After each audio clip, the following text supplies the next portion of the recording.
Hello there. It will soon be too expensive to heat our own homes.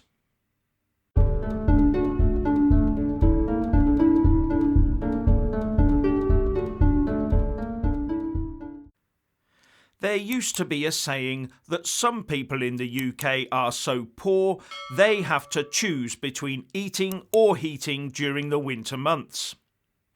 As some people are now saying, they won't have that choice because heating will be too expensive, and they'll be eating cold food too. Because heating bills are predicted to double for most households once the energy price cap is increased in April. In fact, the Telegraph is saying prices could treble. And the left, of course, is blaming the government for lifting the price cap and not just renationalising energy, for example, and making everyone pay for it anyway through increased taxes. But increasing taxes and nationalising energy would just hide the repercussions of politicians' decisions over the years from those that elect them and pay their salaries and expenses. At the moment, residential energy prices are capped to prevent profiteering by large energy companies, even though the energy sector was so segmented by competition with so many different providers buying and selling energy to package it up for consumers.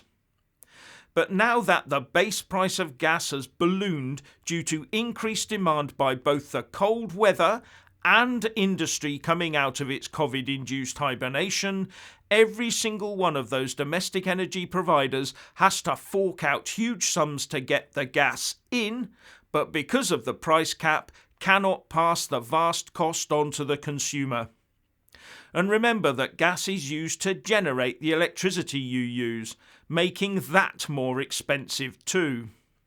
Hence so many of those providers going bust, leaving just a few of the really big players left standing. And those big players are now turning to the government for help before they too go belly up. And they want the Energy Secretary, Kwasi Kwarteng, to get the government chequebook out and give them support, i.e. a bailout. Keir Starmer's Labour opposition, though, wants to see the 5% VAT dropped from gas and electricity temporarily to ease the pressure on the consumer once the price cap is lifted in April. And industry, as well as the retail sector, are also facing massive hikes in energy costs, so putting general prices up anyway. All because successive UK governments have refused to face up to the need for true energy security. They've not updated our nuclear reactor fleet. They've just about banned the use of coal for energy generation, refused to exploit our own UK shale gas reserves, and made the North Sea a no-go zone for exploration. Then they bunged the house on wind turbines and solar panels. And the end result is a nation completely reliant on fossil fuel and electricity imports from as far afield as France, Norway, Russia, America, Nigeria, Canada and Qatar. And when things get tight, those suppliers can charge just about what they like. Although France has its own problems now, they've been forced to shut down 1 or 2 nuclear reactors. With the Financial Times reporting that ships on their way to Asia are now being redirected here as prices spike, and places like the UK have the money and are willing to keep paying the ever-increasing prices for gas. Now, some might say that Insulate Britain is right. We should insulate to shield ourselves from all of this. But without heat being there in the first place, insulation is pointless. Just think about how soon your insulated boiler cools down if you switch off the gas to it. No, we need energy to heat our homes, and enough energy at a reasonable price to keep them warm, while also compensating for the good ventilation we are told we need to fight off the current illness plaguing the nation. That means letting fresh, cold air into our homes and heating it. Now, according to the Times, energy prices could double when the price cap is lifted by 40% to give the energy companies a lifeline by allowing them to reach further into our pockets. And that could see energy prices go up to over £1,800 or even £2,000 a year. The only good news is that those redirected ships carrying liquefied natural gas to Europe and the UK will tend to suppress prices for now. According to the Telegraph, the total extra cost for energy across the UK will be about £20 billion this year. So there is talk that the government could loan the energy sector that £20 billion to not pass on the cost to the consumers immediately and then repay that loan over, say, 10 years.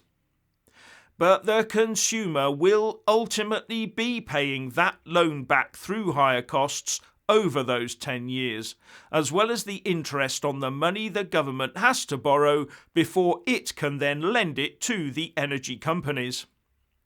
And while all this goes on, we try and sit here smugly and say, "Look at how green we are. We don't dig for coal, or drill for oil, or frack for gas."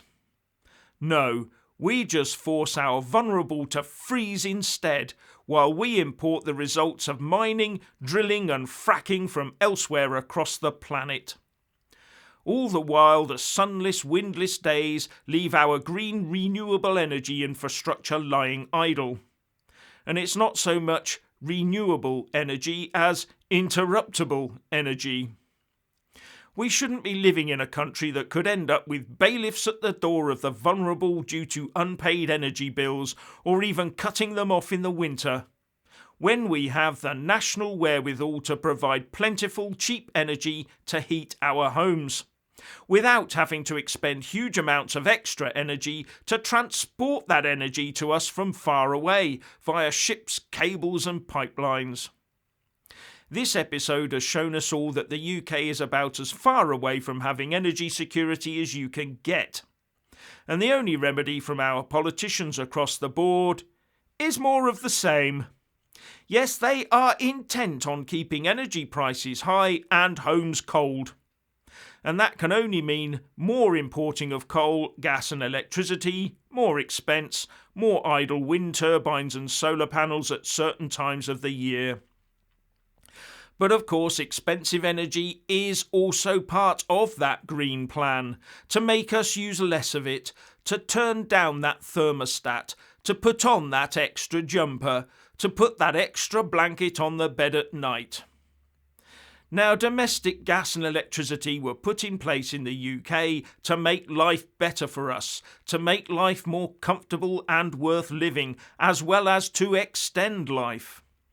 What we now seem to be witnessing is the reversal of all of that. And on top of that, our bright sparks are wanting us all to have electric cars.